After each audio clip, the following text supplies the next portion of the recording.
The Adventures of Sherlock Holmes by Sir Arthur Conan Doyle. Adventure 4. The Boscombe Valley Mystery.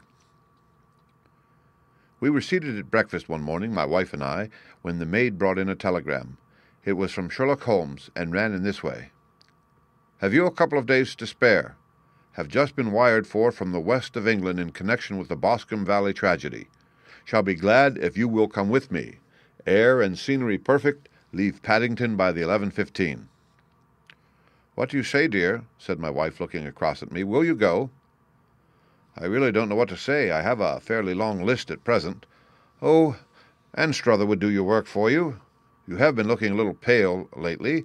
I think that the change would do you good, and you are always so interested in Mr. Sherlock Holmes' cases. I should be ungrateful if I were not, seeing what I gain through one of them, I answered.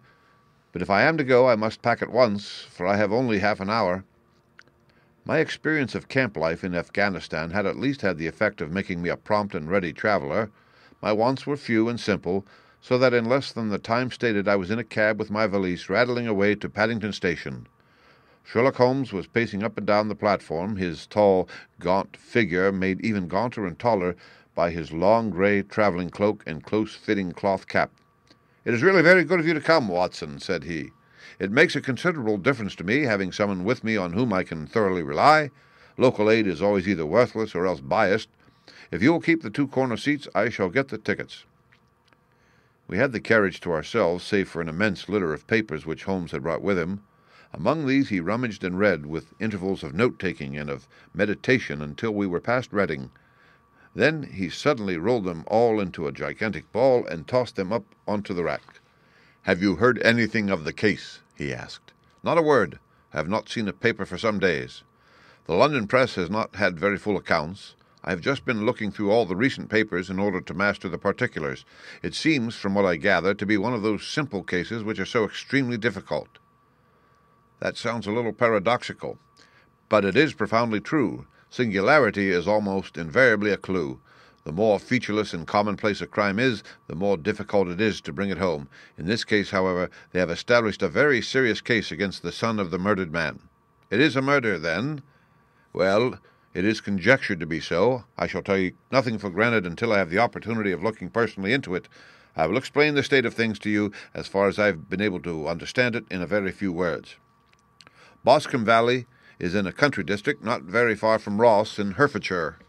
The largest landed proprietor in that part is a Mr. John Turner, who made his money in Australia and returned some years ago to the old country. One of the farms which he held, that of Hatherley, was let to Mr. Charles McCarthy, who was also an ex-Australian.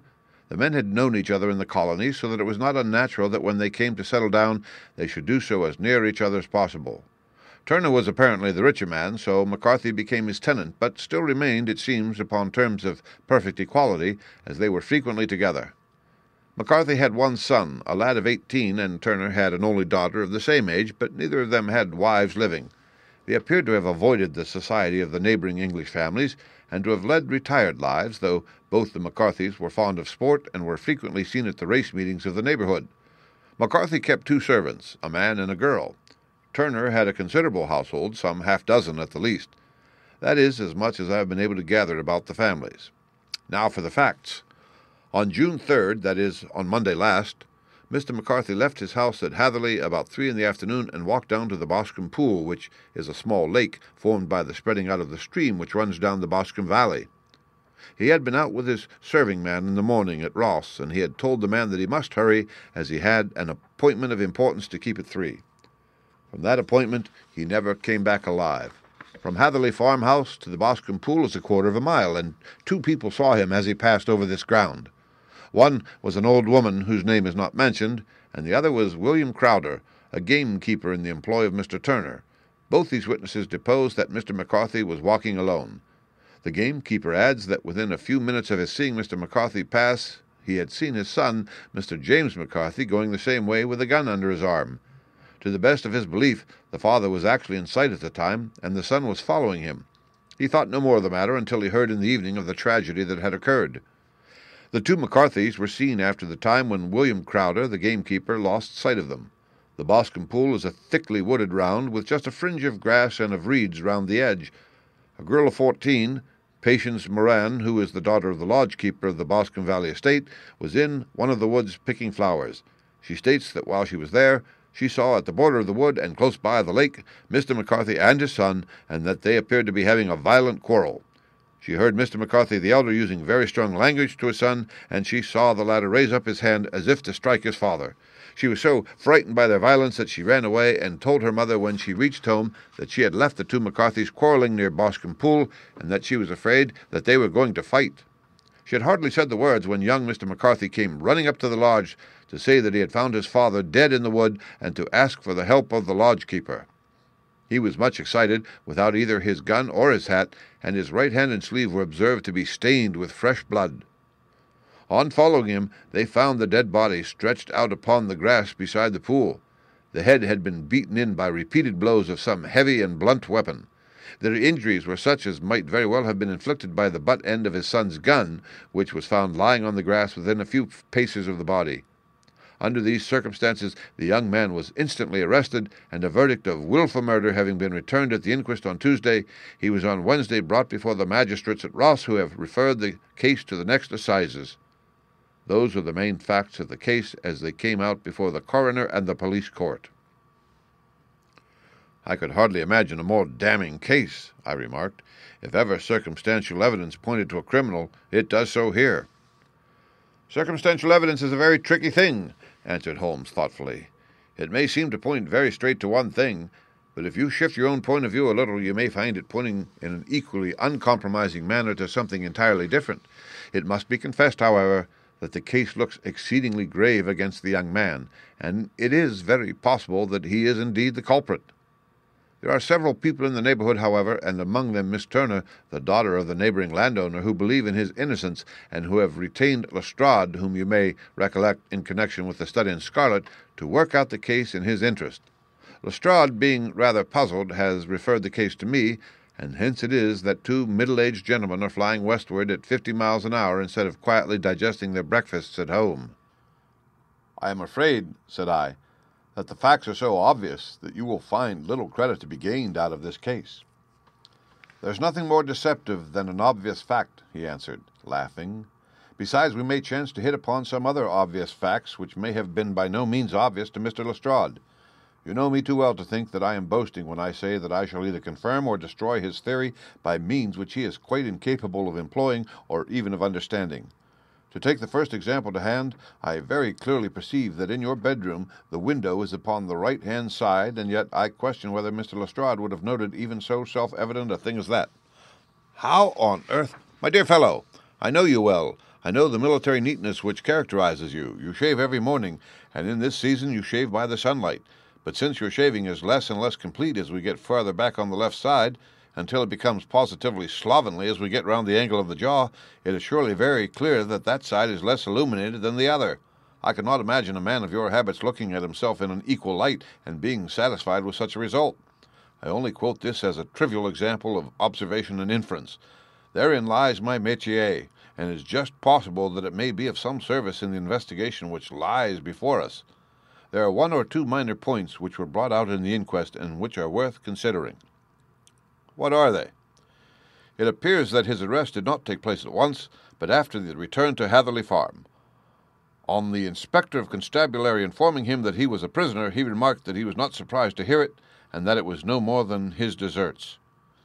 This observation of his had the natural effect of removing any traces of doubt which might have remained in the minds of the coroner's jury. It was a confession, I ejaculated. No, for it was followed by a protestation of innocence. Coming on top of such a damning series of events, it was at least a most suspicious remark. On the contrary, said Holmes, it is the brightest rift which I can at present see in the clouds. However innocent he might be, he could not be such an absolute imbecile as to not see that the circumstances were very black against him. Had he appeared surprised at his own arrest or feigned indignation at it, I should have looked upon it as highly suspicious, because such surprise or anger would not be natural under the circumstances, and yet might appear to be the best policy to a scheming man. His frank acceptance of the situation marks him as either an innocent man or else as a man of considerable self-restraint and firmness. As to his remark about his deserts, It was also not unnatural if you consider that he stood beside the dead body of his father, and that there is no doubt that he had that very day so far forgotten his filial duty as to bandy words with him, and even, according to the little girl whose evidence is so important, to raise his hand as if to strike him. This self-reproach and contrition which are displayed in this remark appeared to me to be the signs of a healthy mind rather than of a guilty one. I shook my head. Many men have been hanged on far less slighter evidence, I remarked. So they have, and many men have been wrongfully hanged. What is the young man's own account of the matter?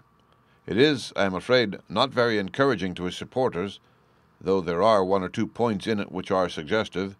You will find it here, and may read it for yourself. He picked out from his bundle a copy of the local Herefordshire paper, and having turned down the sheet, he pointed out the paragraph in which the unfortunate young man had given his own statement of what had occurred. I settled myself down in the corner of the carriage and read it very carefully. It ran in this way. Mr. James McCarthy, the only son of the deceased, was then called and gave evidence as follows. I had been away from home for 3 days at Bristol, and had only just returned upon the morning of last Monday, the 3rd. My father was absent from home at the time of my arrival, and I was informed by the maid that he had driven over to Ross with John Cobb, the groom. Shortly after my return, I heard the wheels of his trap in the yard, and, looking out of my window, I saw him get out and walk rapidly out of the yard, though I was not aware in which direction he was going. I then took my gun and strolled out in the direction of the Boscombe Pool with the intention of visiting the rabbit warren, which is upon the other side. On my way I saw William Crowder, the gamekeeper, as he had stated in his evidence, but he is mistaken in thinking that I was following my father. I had no idea that he was in front of me. When about 100 yards from the pool, I heard a cry of "Coo-ee!" which was a usual signal between my father and myself. I then hurried forward and found him standing by the pool. He appeared to be much surprised at seeing me, and asked me rather roughly what I was doing there. A conversation ensued, which led to high words and almost to blows, for my father was a man of a very violent temper. Seeing that his passion was becoming ungovernable, I left him and returned towards Heatherley Farm. I had not gone more than 150 yards, however, when I heard a hideous outcry behind me, which caused me to run back again. I found my father expiring upon the ground with his head terribly injured. I dropped my gun and held him in my arms, but he almost instantly expired. I knelt beside him for some minutes, and then made my way to Mr. Turner's lodge-keeper, his house being the nearest, to ask for assistance. I saw no one near my father when I returned, and I have no idea how he came by his injuries. He was not a popular man, being somewhat cold and forbidding in his manners, but he had, as far as I know, no active enemies. I know nothing further of the matter. The Coroner. Did your father make any statement to you before he died? Witness. He mumbled a few words, but I could only catch some allusion to a rat. The Coroner. What did you understand by that? Witness. It conveyed no meaning to me. I thought that he was delirious. The Coroner. What was the point upon which you and your father had this final quarrel? Witness. I should prefer not to answer. The Coroner. I am afraid that I must press it. Witness. It is really impossible for me to tell you. I can assure you that it has nothing to do with the sad tragedy which followed. The Coroner. That is for the court to decide. I need not point out to you that your refusal to answer will prejudice your case considerably in any future proceedings which may arise. Witness. I must still refuse. The Coroner. I understand that the cry of "Coo-ee" was a common signal between you and your father. Witness. It was. The Coroner. How was it, then, that he uttered it before he saw you, and before he even knew that you had returned from Bristol? Witness. With considerable confusion. I do not know. A juryman. Did you see nothing which aroused your suspicions when you returned on hearing the cry and found your father fatally injured? Witness. Nothing definite. The Coroner. What do you mean? Witness: I was so disturbed and excited as I rushed out into the open that I could think of nothing except of my father. Yet I have a vague impression that as I ran forward, something lay upon the ground to the left of me. It seemed to me to be something gray in color, a coat of some sort, or a plaid perhaps. When I rose from my father, I looked round for it, but it was gone. Do you mean that it disappeared before you went for help? Yes, it was gone. You cannot say what it was? No, I had a feeling something was there. How far from the body? 12 yards or so. And how far from the edge of the wood? About the same.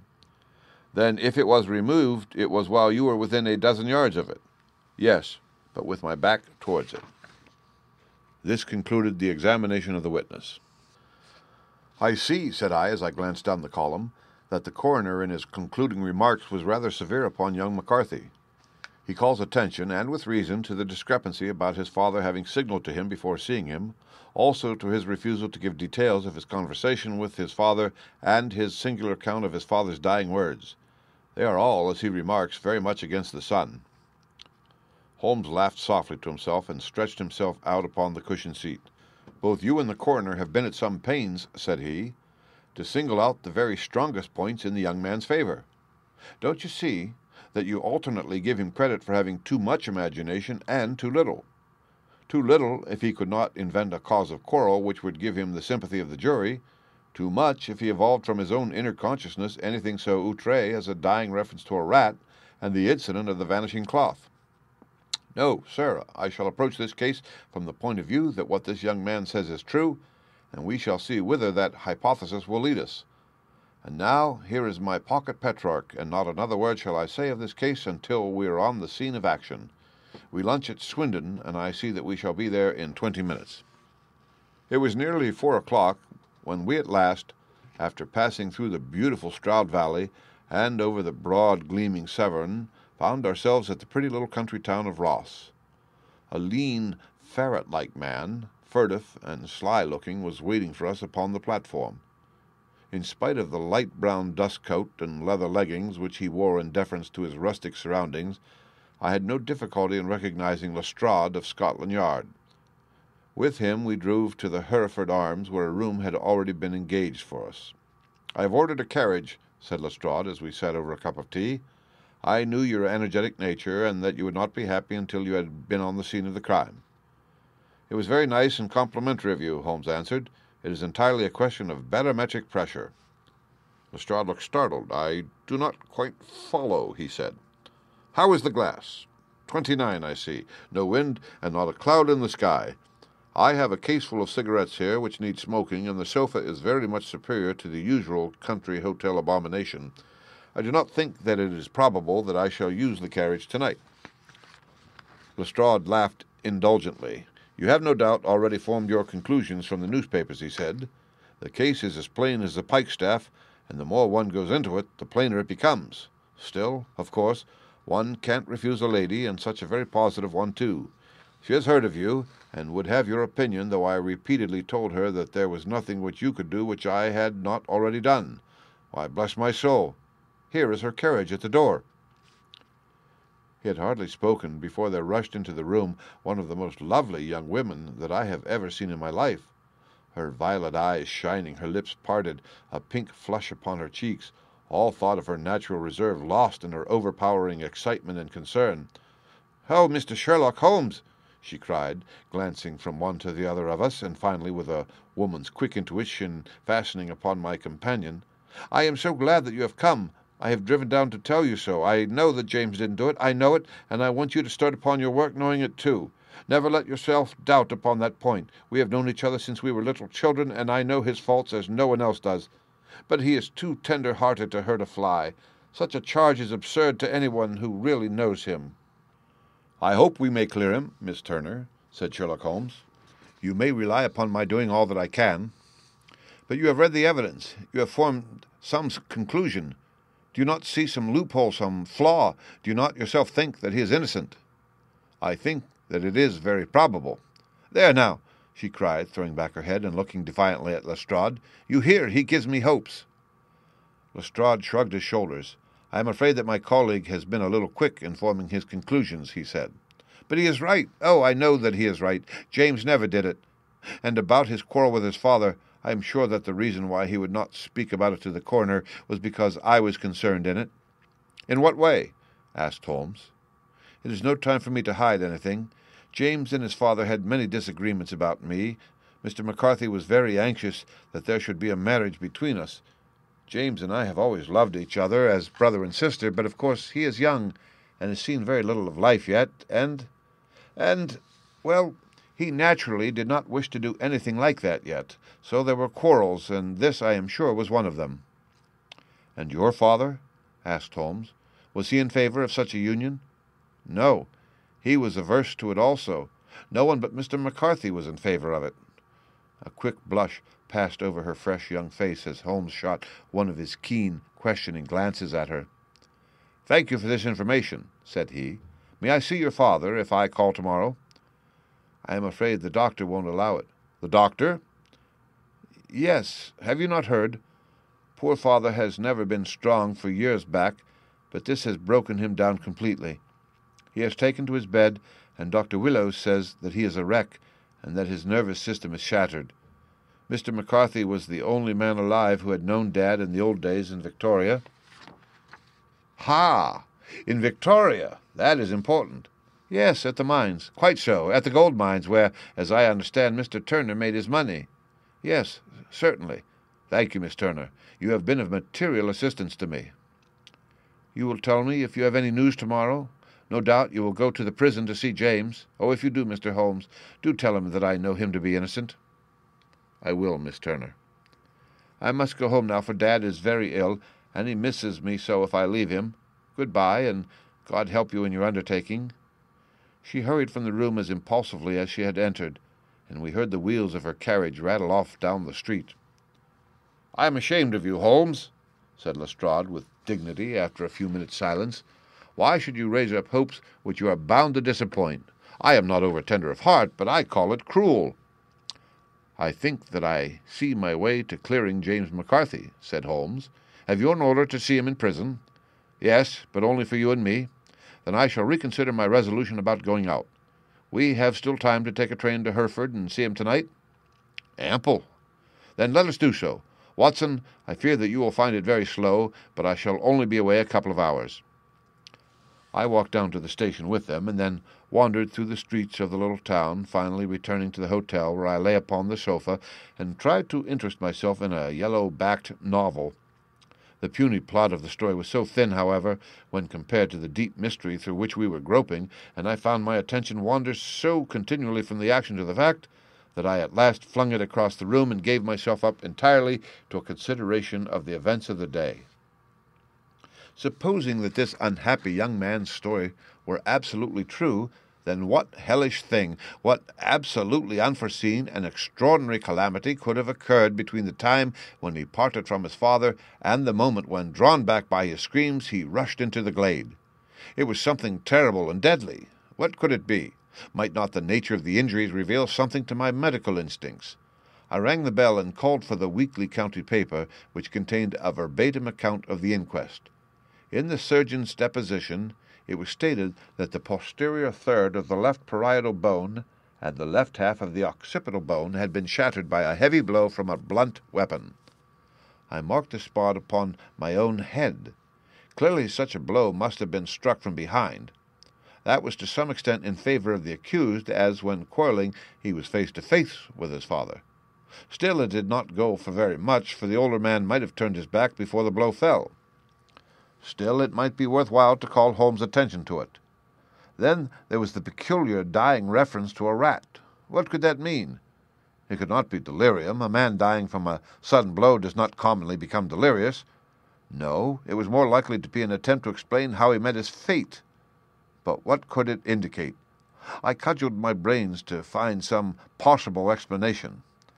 And then the incident of the grey cloth seen by young McCarthy. If that were true, the murderer must have dropped some part of his dress, presumably his overcoat, in his flight, and must have had the hardihood to return and carry it away at the instant when the son was kneeling with his back turned not a dozen paces off. What a tissue of mysteries and improbabilities the whole thing was! I did not wonder at Lestrade's opinion, and yet I had so much faith in Sherlock Holmes' insight that I could not lose hope as long as every fresh fact seemed to strengthen his conviction of young McCarthy's innocence. It was late before Sherlock Holmes returned. He came back alone, for Lestrade was staying in lodgings in the town. "The glass still keeps very high," he remarked as he sat down. "It is of importance that it should not rain before we are able to go over the ground. On the other hand, a man should be at his very best and keenest for such nice work as that, and I did not wish to do it when fagged by a long journey. I have seen young McCarthy." "And what did you learn from him?" "Nothing." "Couldn't he throw no light?" "None at all. I was inclined to think that at one time that he knew who had done it and was screening him or her, but I am convinced now that he is as puzzled as everyone else. He's not a very quick-witted youth, though comely to look at, and, I should think, sound at heart." "I cannot admire his taste," I remarked, "if it is indeed a fact that he was averse to a marriage with so charming a young lady as this Miss Turner." "Ah, thereby hangs a rather painful tale. This fellow is madly, insanely in love with her. But some 2 years ago, when he was only a lad, and before he really knew her, for she had been away 5 years at a boarding school, what does the idiot do but get into the clutches of a barmaid in Bristol and marry her at a registry office? No one knows a word of the matter, but you can imagine how maddening it must be to him to be upbraided for not doing what he would give his very eyes to do, but what he knows to be absolutely impossible.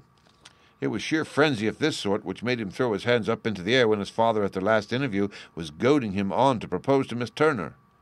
On the other hand, he had no means of supporting himself and his father, who was by all accounts a very hard man, who would have thrown him over utterly had he known the truth. It was with his barmaid wife that he had spent the last 3 days in Bristol, and his father did not know where he was. Mark that point. It is of importance. Good has come out of evil, however, for the barmaid, finding from the papers that he is in serious trouble and likely to be hanged, has thrown him over utterly and has written to him to say that she has a husband already in the Bermuda dockyard, so that there is really no tie between them. I think that bit of news has consoled young McCarthy for all that he has suffered. But if he is innocent, who has done it?" "Ah, who? I would call your attention very particularly to 2 points. One is that the murdered man had an appointment with someone at the pool, and that the someone could not have been his son, for his son was away, and he did not know when he would return. The second is that the murdered man was heard to cry 'Coo-ee!' before he knew that his son had returned. Those are the crucial points upon which the case depends. And now let us talk about George Meredith, if you please, and we shall leave all minor matters until tomorrow." There was no rain, as Holmes had foretold, and the morning broke bright and cloudless. At 9 o'clock Lestrade called for us with the carriage, and we set off for Hatherley Farm and the Boscombe Pool. "There is serious news this morning," Lestrade observed. "It is said that Mr. Turner of the Hall is so ill that his life is despaired of." "An elderly man, I presume," said Holmes. "About 60, but his constitution has been shattered by his life abroad, and he has been in failing health for some time. This business has had a very bad effect upon him. He was an old friend of McCarthy's, and, I may add, a great benefactor to him, for I have learned that he gave him Hatherley Farm rent-free." "Indeed! That is interesting," said Holmes. "Oh, yes. In 100 other ways he has helped him. Everybody about here speaks of his kindness to him." "Really? Does it not strike you as a little singular that this McCarthy, who appears to have had little of his own and to have been under such obligations to Turner, should still talk of marrying his son to Turner's daughter, who is presumably heiress to the estate, and that in such a very cocksure manner, as if it were merely a case of a proposal and all else would follow? It is the more strange, since we know that Turner himself was averse to the idea. The daughter told us as much. Do you not deduce something from that?" "We have got to the deductions and the inferences," said Lestrade, winking at me. "I find it hard enough to tackle facts, Holmes, without flying away after theories and fancies." "You are right," said Holmes demurely. "You do find it very hard to tackle the facts." "Anyhow, I have grasped one fact which you seem to find it difficult to get a hold of," replied Lestrade with some warmth, "and that is that McCarthy Sr. met his death from McCarthy Jr., and that all theories to the contrary are the merest moonshine." "Well, moonshine is a brighter thing than fog," said Holmes, laughing, "but I am very much mistaken if this is not Hatherley Farm upon the left." "Yes, that is it. It was a widespread, comfortable-looking building, two-storied, slate-roofed, with great yellow blotches of lichen upon the grey walls. The drawn blinds and the smokeless chimneys, however, gave it a stricken look, as though the weight of this horror still lay heavy upon it. We called at the door when the maid, at Holmes' request, showed us the boots which her master wore at the time of his death, and also a pair of the son's, though not the pair which he had then had. Having measured these very carefully from 7 or 8 different points, Holmes desired to be led to the courtyard, from which we all followed the winding track which led to Boscombe Pool. Sherlock Holmes was transformed when he was hot upon such a scent as this. Men who had only known the quieter thinking and logician of Baker Street would have failed to recognize him. His face flushed and darkened, his brows were drawn into 2 hard black lines, while his eyes shone out from beneath them with a steely glitter. His face was bent downward, his shoulders bowed, his lips compressed, and the veins stood out like whipcord in his long, sinewy neck. His nostrils seemed to dilate with a purely animal lust for the chase, and his mind was so absolutely concentrated upon the matter before him that a question or remark fell unheeded upon his ears, or, at the most, only provoked a quick, impatient snarl in reply. Swiftly and silently he made his way along the track, which ran through the meadows, and so, by way of the woods, to the Boscombe Pool. It was damp, marshy ground, as is all that district, and there were marks of many feet, both upon the path and amid the short grass which bounded it on either side. Sometimes Holmes would hurry on, sometimes stop dead, and once he made quite a little detour into the meadow. Lestrade and I walked behind him, the detective indifferent and contemptuous, while I watched my friend with the interest which sprang from the conviction that every one of his actions was directed towards a definite end. The Boscombe Pool, which is a little reed-girt sheet of water some 50 yards across, is situated at the boundary between the Hatherley farm and the private park of the wealthy Mr. Turner. Above the woods which lined it upon the farther side, we could see the red jutting pinnacles which marked the site of the rich landowner's dwelling. On the Hatherley side of the pool the woods grew very thick, and there was a narrow belt of sodden grass 20 paces across between the edge of the trees and the reeds which lined the lake. Lestrade showed us the exact spot at which the body had been found, and indeed so moist was the ground that I could plainly see the traces which had been left by the fall of the stricken man. To Holmes, as I could see by his eager face and peering eyes, very many other things were to be read upon the trampled grass. He ran round like a dog who was picking up a scent, and then turned upon my companion. "What did you go into the pool for?" he asked. "I fished about with a rake. I thought there might be some weapon or other trace. But how on earth—" "Oh, tut-tut, I have no time. That left foot of yours with its inward twist is all over the place. A mole could trace it, and there it vanishes among the reeds. Oh, how simple it would all have been had I been here before they came like a herd of buffalo and wallowed all over it. Here is where the party with the lodge-keeper came, and they have covered all tracks for 6 or 8 feet round the body. But here are 3 separate tracks of the same feet." He drew out a lens and lay down upon his waterproof to have a better view, talking all the time rather to himself than to us. "These are young McCarthy's feet. Twice he was walking, and once he ran swiftly, so that the soles are deeply marked and the heels hardly visible. That bears out his story. He ran when he saw his father on the ground. Then here are the father's feet as he paced up and down. What is this, then? It is the butt end of the gun as the son stood listening. And this? Ha! What have we here? Tiptoes! Tiptoes! Square, too. Quite unusual boots. They come, they go, they come again. Of course. That was for the cloak. Now, where did they come from?" He ran up and down, sometimes losing, sometimes finding the track, until we were well within the edge of the wood and under the shadow of a great beech, the largest tree in the neighbourhood. Holmes traced his way to the farther side of this and laid down once more upon his face with a little cry of satisfaction. For a long time he remained there, turning over the leaves and dried sticks, gathering up what seemed to me to be dust into an envelope, and examining with his lens not only the ground, but even the bark of the tree as far as he could reach. A jagged stone was lying among the moss, and this also he carefully examined and retained. Then he followed a pathway through the wood until he came to the high road, where all traces were lost. "It has been a case of considerable interest," he remarked, returning to his natural manner. "I fancy that this grey house on the right must be the lodge. I think that I will go in and have a word with Moran, and perhaps write a little note. Having done that, we may drive back to our luncheon." "You may walk to the cab. and I shall be with you presently." It was about 10 minutes before we regained our cab and drove back into Ross, Holmes still carrying with him the stone which he had picked up in the wood. "This may interest you, Lestrade," he remarked, holding it out. "The murder was done with it." "I see no marks." "There are none." "How do you know, then?" "The grass was growing under it. It had only lain there a few days. There was no sign of a place whence it had been taken. It corresponds with the injuries. There is no sign of any other weapon." "And the murderer?" "Is a tall man, left-handed, limps with the right leg, wears thick-soled shooting boots and a grey cloak, smokes Indian cigars, uses a cigar holder, and carries a blunt penknife in his pocket. There are several other indications, but these may be enough to aid us in our search." Lestrade laughed.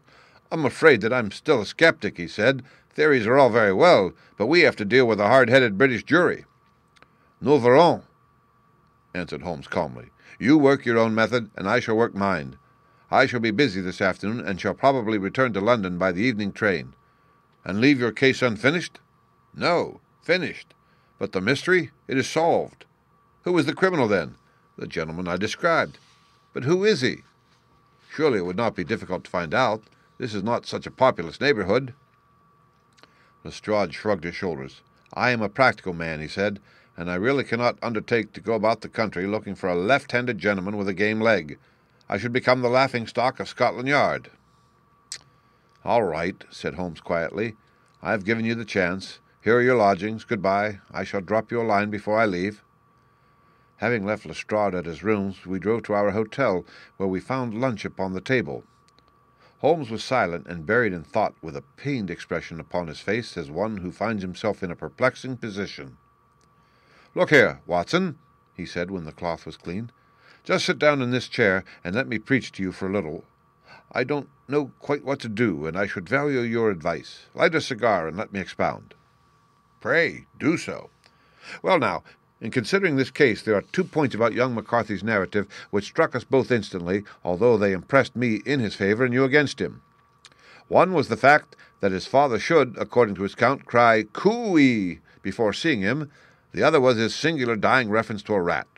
He mumbled several words, you understand, but that was all that caught the son's ears. Now, from this double point our research must commence, and we will begin it by presuming that what the lad says is absolutely true. What of this coo-ee, then? Well, obviously it could not have been meant for the son. The son, as far as he knew, was in Bristol.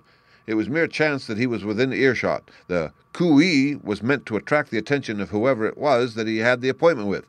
But coo-ee is a distinctly Australian cry, and one which is used between Australians.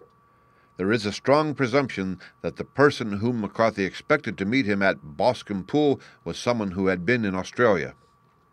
What of the rat, then? Sherlock Holmes took a folded paper from his pocket and flattened it out on the table. "This is a map of the colony of Victoria," he said.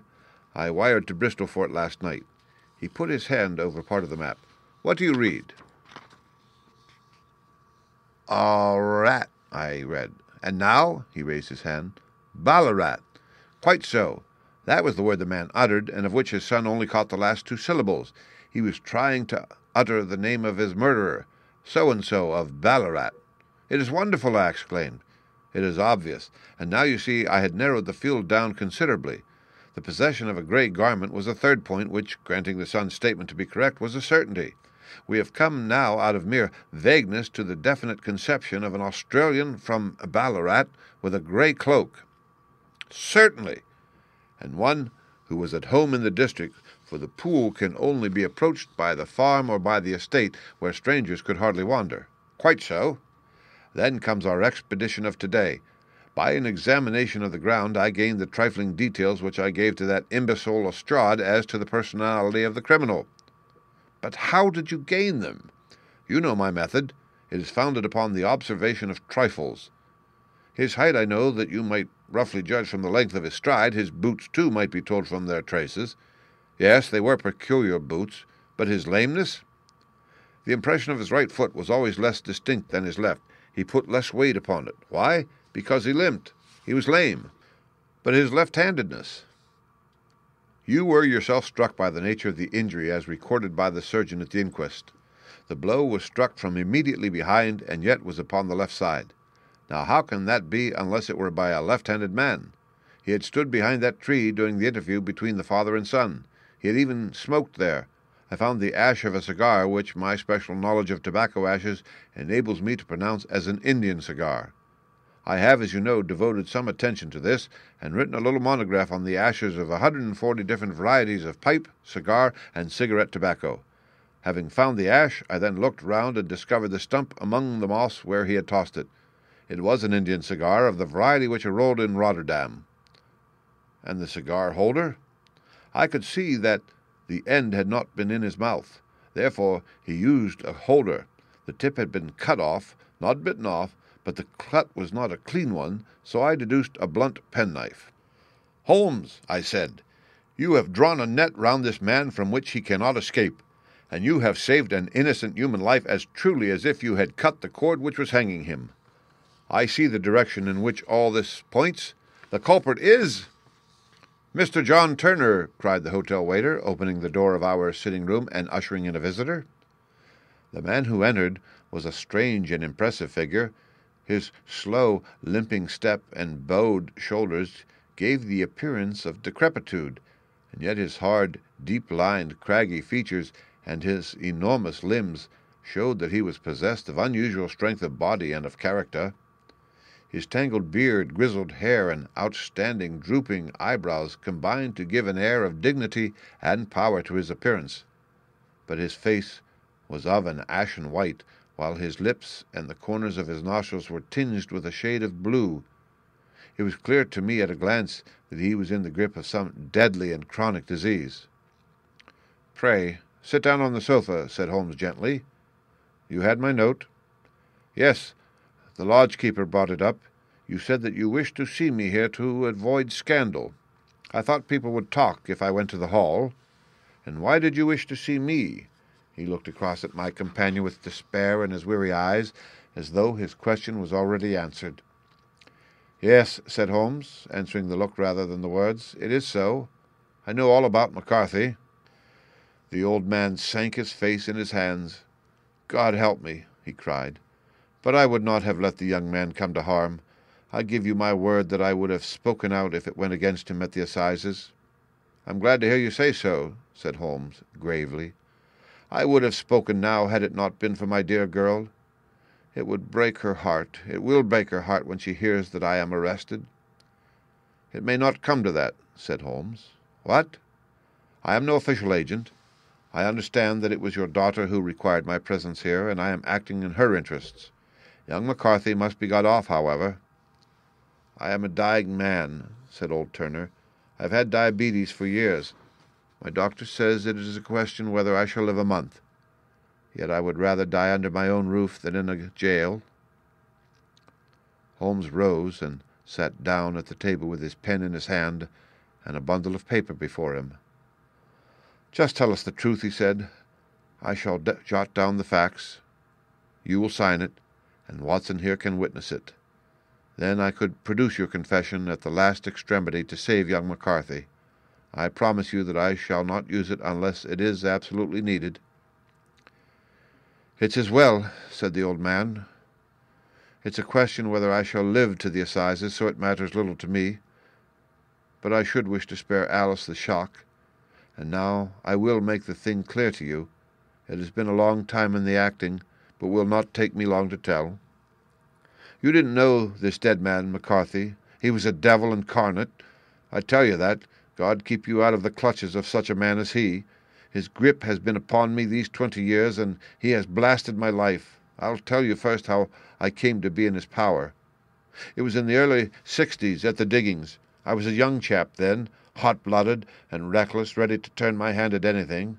I got among bad companions, took to drink, had no luck with my claim, took to the bush, and in a word, became what you would call over here a highway robber. There were 6 of us, and we had a wild, free life of it, sticking up a station from time to time, or stopping the wagons on the road to the diggings. Blackjack of Ballarat was the name I went under, and our party is still remembered in the colony as the Ballarat Gang. One day a gold convoy came down here from Ballarat to Melbourne, and we lay in wait for it and attacked it. There were 6 troopers and 6 of us, so it was a close thing, but we emptied 4 of their saddles at the first volley. 3 of our boys were killed, however, before we got the swag. I put my pistol to the head of the wagon driver, who was this very man McCarthy. I wished to the Lord that I had shot him then, but I spared him, though I saw his wicked little eyes fixed on my face as though to remember every feature. We got away with the gold, became wealthy men, and made our way over to England without being suspected. There I parted from my old pals and determined to settle down to a quiet and respectable life. I bought this estate, which chanced to be in the market, and I set myself to do a little good with my money. To make up for the way in which I had earned it, I married, and though my wife died young, she left me my dear little Alice. Even when she was just a baby, her wee hand seemed to lead me down the right path as nothing else had ever done. In a word, I turned over a new leaf and did my best to make up for the past. All was going well when McCarthy laid his grip upon me. I had gone up to town about an investment, and I met him in Regent Street with hardly a coat to his back or a boot to his foot. "Here we are, Jack," says he, touching me on the arm. "We'll be as good as a family to you. There's 2 of us, me and my son, and you can have the keeping of us. If you don't, it's a fine law-abiding country as England, and there's always a policeman within hail." Well, down they came to the West Country. There was no shaking them off, and there they have lived rent-free on my best land ever since. There was no rest for me, no peace, no forgetfulness. Turn where I would, there was his cunning, grinning face at my elbow. It grew worse as Alice grew up, for he soon saw I was more afraid of her knowing my past than of the police. Whatever he wanted he must have, and whatever it was I gave him without question, land, money, houses, until at last he asked a thing which I could not give. He asked for Alice. His son, you see, had grown up, and so had my girl, and as I was known to be in weak health, it seemed a fine stroke to him that his lad should step into the whole property. But there I was firm. I would not have his cursed stock mixed with mine. Not that I had any dislike to the lad, but his blood was in him, and that was enough. I stood firm. McCarthy threatened. I braved him to do his worst. We were to meet at the pool midway between our houses to talk it over. When I went down there I found him talking with his son, so I smoked a cigar and waited behind a tree until he should be alone. But as I listened to his talk, all that was black and bitter in me seemed to come uppermost. He was urging his son to marry my daughter, with as little regard for what she might think as if she were a slut from off the streets. It drove me mad to think that I and all that I held most dear should be in the power of such a man as this. Could I not snap the bond? I was already a dying and a desperate man. Though clear of mind and fairly strong of limb, I knew that my own fate was sealed. But my memory and my girl? Both could be saved if I could but silence that foul tongue. I did it, Mr. Holmes. I would do it again. Deeply as I have sinned, I have led a life of martyrdom to atone for it. But that my girl should be entangled in the same meshes which held me was more than I could suffer. I struck him down with no more compunction than if he had been some foul and venomous beast. His cry brought back his son, but I had gained the cover of the wood, though I was forced to go back to fetch the cloak which I had dropped in my flight. That is the true story, gentlemen, of all that has occurred. Well, it is not for me to judge you, said Holmes, as the old man signed the statement which had been drawn out. I pray that we may never be exposed to such a temptation. I pray not, sir. And what do you intend to do? In view of your health, nothing. You are yourself aware that you will soon have to answer for your deed at a higher court than the assizes. I will keep your confession, and if McCarthy is condemned, I shall be forced to use it. If not, it shall never be seen by mortal eye, and your secret, whether you be alive or dead, shall be safe with us. Farewell, then, said the old man solemnly. Your own deathbeds, when they come, will be the easier for the thought of the peace which you have given to mine. Tottering and shaking in all his giant frame, he stumbled slowly from the room. God help us, said Holmes after a long silence. Why does fate play such tricks with poor, helpless worms? I never hear of such a case as this that I do not think of Baxter's words and say, There, but for the grace of God, goes Sherlock Holmes.